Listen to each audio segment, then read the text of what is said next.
2020년도 시작하는 모든 성도들 가운데 하나님의 은혜와 사랑이 함께 하시기를 주님의 이름으로 간절히 축원을 드립니다. 스마트폰으로 게임을 너무 많이 하는 아들이 있어서 걱정인 아버지가 매일마다 이 아들에게 책망합니다. 늘 잔소리를 듣던 이 아들이 어느 날 아빠를 찾아와서 이렇게 말합니다. 아빠, 저에게 게임기 좀 사주세요 라고 얘기하자 아빠가 그 이야기를 듣고 화를 냅니다. 야, 게임기를 사주면 너 맨날 게임만 할 거 아니야? 라고 이렇게 책망하자 이 아들이 아빠에게 이렇게 설명합니다. 아니요, 들어보세요. 아빠도 운동하겠다고 산 러닝머신 지금 빨래거리로 쓰고 있죠? 얼마 전에 엄마가 운동한다고 요가 매트 비싼 거 샀는데 안 쓰고 있잖아요. 저도 게임기를 사면 저도 게임을 아마 그만둘 것 같아요 라고 이렇게 얘기하는 겁니다. 그러니까 이 희한한 논리로 게임기를 사달라는 이 아들의 말에 결국은 설득당해서 아빠가 게임기를 사주고 맙니다. 이 아들이 과연 게임을 멈췄을까요? 아니면 계속 하고 있을까요? 아마 새해가 되면은 가장 많이 하는 말 혹은 가장 많이 듣는 말 중에 하나가 작심삼일이라는 말입니다. 뭔가 새해가 돼서 열심히 하겠다고 결심하고 결단했던 그 일, 그것을 꾸준히 유지하고 또한 지속한다는 것이 쉽지는 않죠. 올 한 해 여러분 과연 무엇을 생각하시고 또한 결심하셨습니까? 결심하는 것도 중요하지만 그 결심을 이룰 수 있도록 결실이 맺을 때까지 최선을 다해서 지속적으로 해 나아갈 수 있는 그러한 한 해가 되기를 간절히 소망합니다. 어떤 목사님의 설교와 예화를 듣다가 나온 내용을 제가 나름대로 조금 정리해서 말씀을 드려보는데요. 성 어거스틴과 칼빈의 말 중에 공통적으로 말한 말이 있습니다. 그것은 철저하고 완전하게 하려는 것은 마귀가 만들어낸 생각이다 라는 겁니다. 우리는 살아가면서 좀 이렇게 완벽하게 철저하게 잘 준비해서 살아가려고 노력을 합니다. 대강대강 혹은 대충대충 하는 것은 그거는 조금 게으른 사람이나 아니면 좀 부족한 사람들이 하는 이야기라고 말하기도 합니다. 그런데 살다 보니까 너무 지나치게 완벽하거나 너무 지나치게 철저한 사람들을 가만히 보면 너무 쉽게 번아웃 되거나 아니면 또 너무 쉽게 자기의 삶에 지치고 힘들어하는 경우들이 많이 있는 것을 보게 됐다는 것이죠. 그래서 그 목사님의 목회 철학은요, 느리게 그리고 여유 있게 그리고 혹은 대충대충 한다는 겁니다. 설교를 너무 잘 하려고 하거나 목회를 너무 잘 혹은 빨리 성공하려 하는 사람은 오히려 그 마음의 조급함과 그리고 강박감 때문에 위태로워지거나 불행해지기 쉽다고 합니다. 너무 지나치게 많이 배우거나 공부한 사람도 또 너무 그 공부를 많이 하게 되면 오히려 자기 지식과 자기 의로움에 빠져 남을 판단하고 정죄하기가 쉽다고 얘기하고요.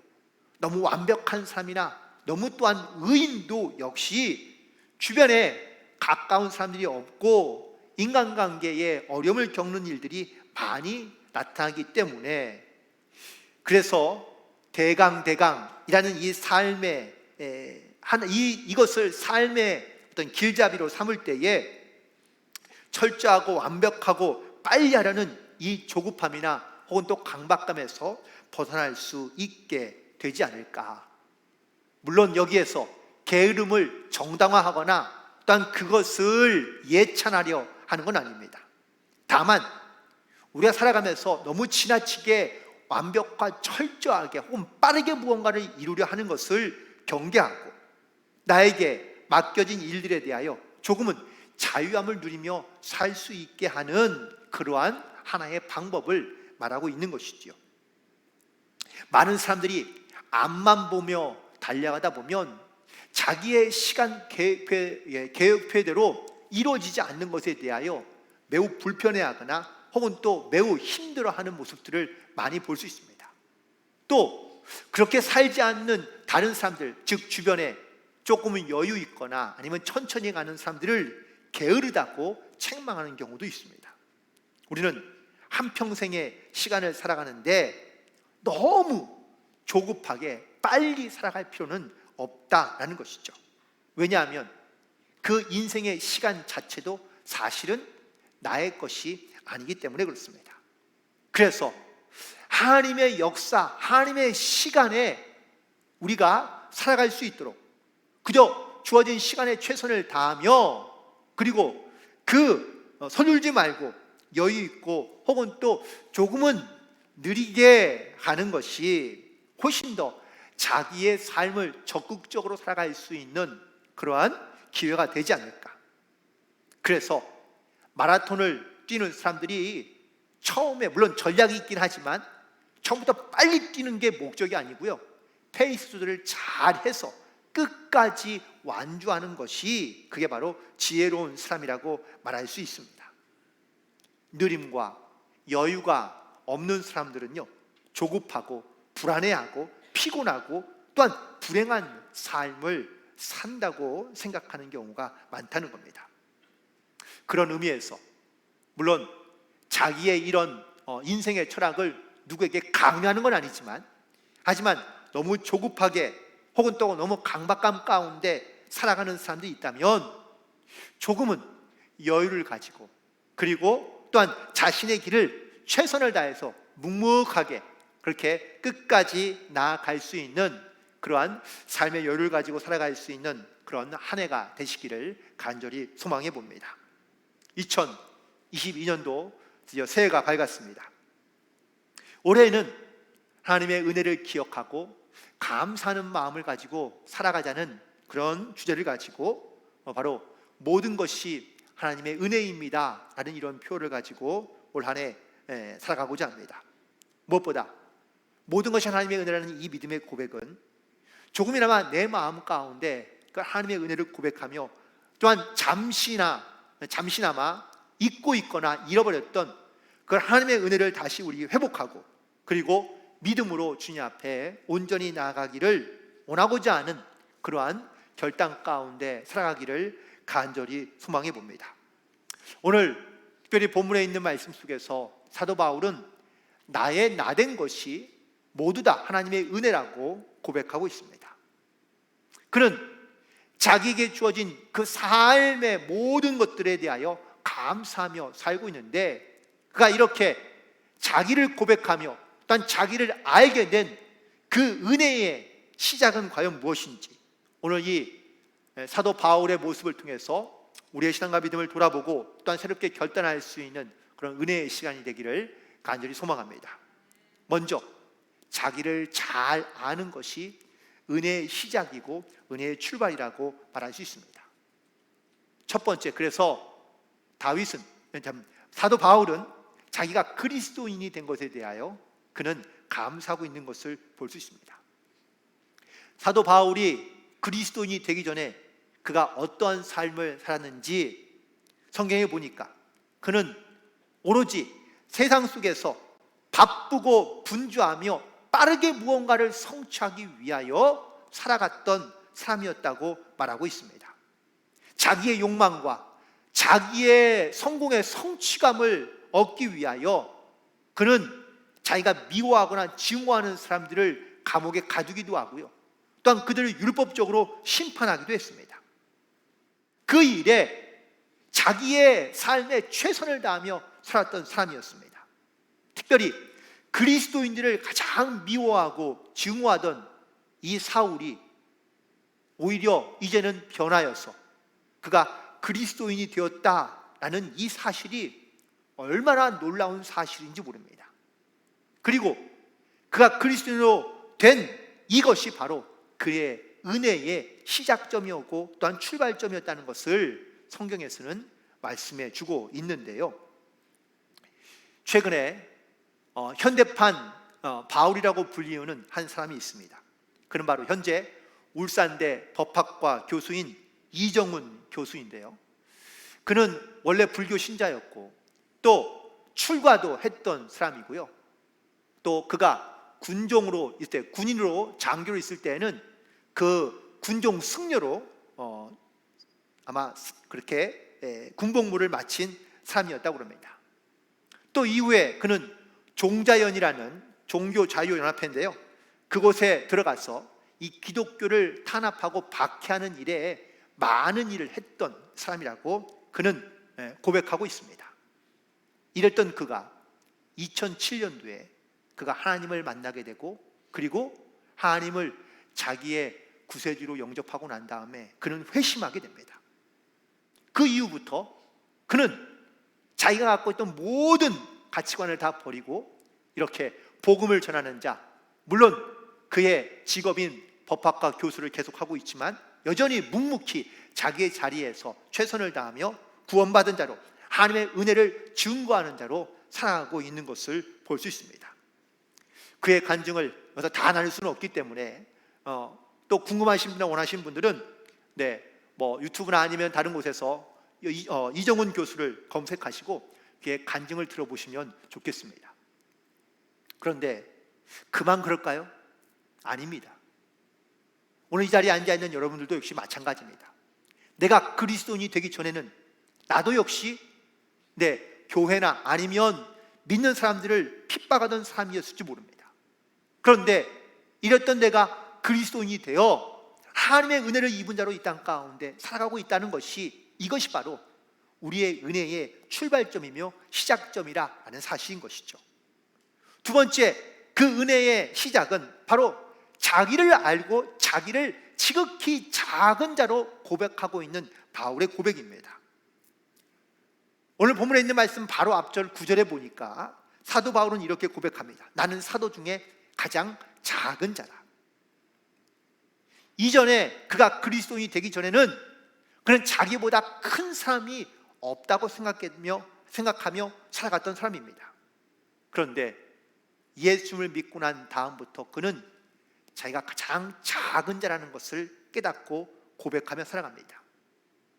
물론 이것은 인간적인 겸손의 표현이라고도 말할 수 있습니다. 하지만 더 중요한 것은 그가 회심 이전의 모습이 아닌 완전히 새로운 사람이 되어 그리스도인이 되어 자기가 살아가고 있다는 것을 강조하고 있는 표현이기도 합니다. 그래서 사도 바울이요, 자기가 예수를 믿고 난 다음에 가장 먼저 바꾼 것이 있는데 그건 바로 자기의 이름을 바꿉니다. 원래 그의 이름은 사울이었는데 그의 이름을 바울로 바꾼 것이죠. 그런데 왜 사울이라는 이름을 그가 사용했을까? 원래 이스라엘 왕국의 초대 임금의 이름이 바로 사울입니다. 그는 베냐민 지파 사람이고요, 지덕 체를 겸비한 매우 훌륭한 사람이었다고 합니다. 그래서 이 베냐민 지파의 후손들, 이 사울도 역시 사도 바울도 베냐민 지파인데 이 베냐민 지파의 후손들은 그래서 이 사울 왕의 이름을 따서 이름을 많이 지었다고 합니다. 사울 왕처럼 출세하라고 성원하는 의미에서 말입니다. 그래서 사도 바울의 부모들도 자기 아들의 이름을 사울이라고 지었던 것이죠. 그런데 이렇게 하나님의 은혜를 알지 못하고 그리스도인이 되기 전에는 그가 큰 사람이 되고자 그런 욕망과 욕심 가운데 살았지만 예수님을 믿고 회심하고 난 다음에 그는 자기를 가장 작은 자로 여겨 자기의 이름을 작다는 바울로 바꾸게 됩니다. 하나님 앞에 서 있는 자기는 가장 작은 존재이며 약한 존재임을 깨달았기 때문이고요, 또 모든 사람들 앞에 서 있는 자기의 모습도 역시 가장 작은 자라고 여겼기 때문에 자기의 이름을 바울로 바꾼 것입니다. 우리도 주님을 믿고 난 다음에 달라진 것이 무엇이 있습니까? 물론 좀 이따 다시 한번 말씀드리겠지만 은혜를 알고 또한 그 은혜에 감사하는 자가 되기 시작하면 내 인생에 혹은 내 모습에서 정말 작고 큰 변화들이 많이 일어나게 되는데, 그 변화의 첫 번째가 바로 겸손이라는 겁니다. 은혜를 알고 감사하는 자의 첫 번째 삶의 증거는 겸손입니다. 잠언 18장 12절에 보니까 사람의 마음의 교만은 멸망의 선봉이요 겸손은 존귀의 길잡이라고 말씀하고 있습니다. 이처럼 하나님의 은혜를 경험한 사람은 겸손하게 됩니다. 자기의 약함과 부족함뿐만 아니라 자기의 죄인됨을 알기 때문에, 그래서 하나님 앞이든 사람 앞이든 작은 자로 여겨 겸손한 삶을 살아갈 수 있게 된다는 것이죠. 이것이 바로 하나님의 은혜를 아는 자의 모습인 겁니다. 하나님의 은혜를 깨닫게 되니 하나님을 높이게 되고 하나님을 자랑하게 되니 자기는 점점점 낮아질 수밖에 없는 것이죠. 그리고 두 번째, 은혜를 아는 자의 모습에 기쁨과 감사가 넘치는 것을 보게 됩니다. 사도 바울은 오늘 본문에서 나의 나된 것은 하나님의 은혜라고 고백하고 있습니다. 그 은혜를 깨닫고 나니까 너무 기쁘고 너무 감사한 겁니다. 바울은 복음을 전하면서 수많은 고난과 환난을 경험하게 됩니다. 하지만 그 모든 환난 중에도 그가 즐거워하며 기뻐하며 감사할 수 있던 것은 바로 주님의 은혜를 깨달았기 때문인 것이죠. 그래서 우리도 역시 이 은혜를 깨닫고 나면 내 삶 안에 그 주님의 감사와 또한 기쁨으로 충만한 삶을 살아갈 수 있게 되는 줄로 믿습니다. 그리고 주님의 은혜를 깨닫게 되면 내 인생의 목표와 방향과 또한 꿈이 달라진다는 겁니다. 예수를 믿기 전 사울은 세상에서의 인생의 성공의 목표를 두고 살아갔던 사람입니다. 그런데 예수를 믿고 난 다음에 그의 인생의 목표가 완전히 달라졌습니다. 온 땅의 모든 백성들에게, 민족에게 복음을 전하는 것이 그의 인생의 목표였고 그의 인생의 비전으로 바뀌게 된 것입니다.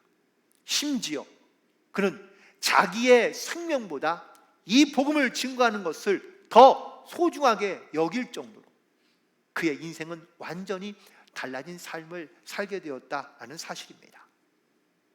오늘 그 은혜의 시작점으로부터 출발한 바울의 모습을 보면서 다시 한번 우리의 모습을 돌아보면 좋겠습니다. 나에게 주는 스스로의 질문은 나는 정말 그리스도인인가? 라는 질문입니다. 짧은 질문이지만 많은 생각과 많은 고민을 하게 만드는 질문인 것 같습니다. 그 첫 번째, 이 질문의 첫 번째 중요한 것은 나는 정말 구원받은 성도인가? 라는 것으로부터 시작되어야 됩니다.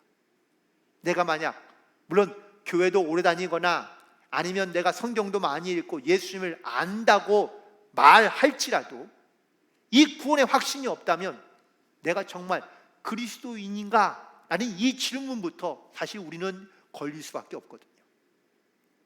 따라서 지금 나는 구원받은 이 확실한 증거들로 살아가는 그리스도인인가를 반드시 돌아보고 그 이후에 구원받은 자로서 내가 어떠한 삶을 살고 있는지를 반드시 돌이켜보며 그리고 그 구원의 증거들을 가지고 우리는 이 땅 가운데 살아가야 될 줄로 믿습니다. 하나님의 은혜로 시작하는 올 한 해 여러분의 모든 삶의 고백 가운데 이 구원의 증거와 또한 은혜의 증거를 가지고 살아갈 수 있는 그러한 복된 한 해가 되시기를 주님의 이름으로 간절히 축원을 드립니다. 그렇다면 과연 사도 바울은 자기가 받은 그 은혜들이 무엇인지 또 그 은혜에 감사하며 살아가는 이 믿음의 고백 가운데 어떻게 살아가면 좋을지를 오늘 몇 가지를 얘기하고 있는데 바로 첫 번째는 그 은혜가 헛되지 않다는 것을 깨닫고 감사하며 살라는 겁니다. 세상에 모든 것이 다 소중하고 다 의미가 있다고 이야기할 수 있습니다. 하나님이 우리에게 은혜를 주시는데 과연 필요한 은혜만 주실까? 혹은 하나님이 주시는 은혜 가운데 필요 없는 은혜가 과연 있을까? 아니요, 그렇지 않다는 겁니다. 하나님의 은혜는 헛된 것이 하나도 없다고 말씀하고 계십니다. 즉 하나님 우리에게 은혜를 주시는데 때를 따라 주시는 은혜를 주십니다. 성경에 보면은 이른 비와 늦은 비의 은혜를 때에 따라 주신다고 말씀해 주시는데, 내가 좋아하는 것만, 내가 원하는 것만 하나님께서 우리에게 은혜를 주시는 것이 아니라, 나에게 때로는 어렵지만 힘들지만 그것이 은혜임을 깨달을 수 있도록, 또한 그런 지혜를 가지고 살아갈 수 있도록 하나님께서 우리 가운데 역사하신다는 사실이죠. 사도 바울이 이런 은혜를 깨달았습니다. 내게 주신 은혜는 헛된 은혜가 아무것도 없다는 겁니다. 그런데 가만히 보니 자기 안에 고쳐지지 않는 질병, 육체적인 가시가 있거든요. 그것 때문에 사도 바울은 하나님 앞에 3번이나 간절하게 기도했습니다. 이 병만 고치면 내가 더 하나님의 사역을 정말 힘있게 감당할 수 있다고 생각하며 하나님께 기도했는데, 하나님께서 그의 기도에 이렇게 응답하셨습니다. 고린도후서 12장 9절에 보니까 나에게 이르시기를 내 은혜가 내게 족하도다. 사도 바울은 너무나 궁금합니다. 왜 이 은혜가 나에게 족합니까? 라고 하나님께 묻자 하나님께서 이렇게 말씀하십니다. 그것이 바로 너를 약한 데에서 온전하게 하기 때문이라는 겁니다. 다시 말하면 이 약함을 통하여, 부족함을 통하여 하나님을 의지하고 하나님 앞에 매달리고 하나님 앞에 간구하게 되니 이게 너를 온전케 하는 것이라고 하나님께서는 말씀하신 겁니다. 이 은혜를 깨닫게 된 바울은 그래서 이것도 역시 나에게 주신 하나님의 은혜구나라는 것을 고백하게 되었고, 그리고 그는 그래서 자기의 삶에서 하나님의 헛된 은혜는 아무것도 없다는 것을 깨닫고 감사하는 삶을 살게 되었다라는 이야기입니다. 우리도 살아가면서 물론 우리가 주님의 은혜를 누리며 살아가며 또한 주의 은혜를 구하며 살아가고 있지만, 정말 하나님께서 나에게 주신 은혜는 헛된 은혜가 없다는 사실을 반드시 기억하시고, 그리고 그 은혜에 감사하며 순종함으로 살아갈 수 있는 그러한 영적인 결단을 가지고 살아가는 우리 모두가 되기를 간절히 소망하며 축복합니다. 그리고 더 나아가서 하나님은, 사도 바울은 더 귀하고 소중한 은혜를 사모하며 살아가라고 우리에게 권면해 주고 있습니다. 고린도전서 12장과 14장에 보면 다양하고 그리고 많은 성령의 은사와 또한 역사들이, 다양한 모습들이 등장하고 있는 것을 볼 수 있습니다.